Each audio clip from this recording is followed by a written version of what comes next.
Beste Thij, de gelooft niet haaf wie spietig ik het vind dat ik vandaag een afscheidsspeech moet houden voor dich.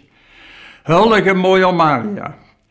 Ik weet nog wie blij voor allemaal worden wie stieg gouverneur was van Limburg. Verkost dus geen betere wensen. Dich met die groeten leefde voor mijn streek en mijn streeks. Van die pagenorven, maar ook voor Limburg. Met die geweldige kennis van hun historie. Er was geen die functie beter kon bekleiden als dich.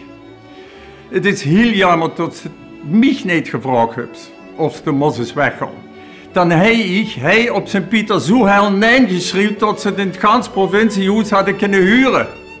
Ik weet natuurlijk niet wat ze gaan doen, maar ik wens dich een heel zo'n toekomst en ik hoop dich ook nog heel dik te zien natuurlijk.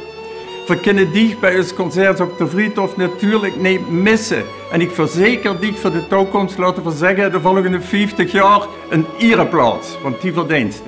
Tot ziens en hou dich goed.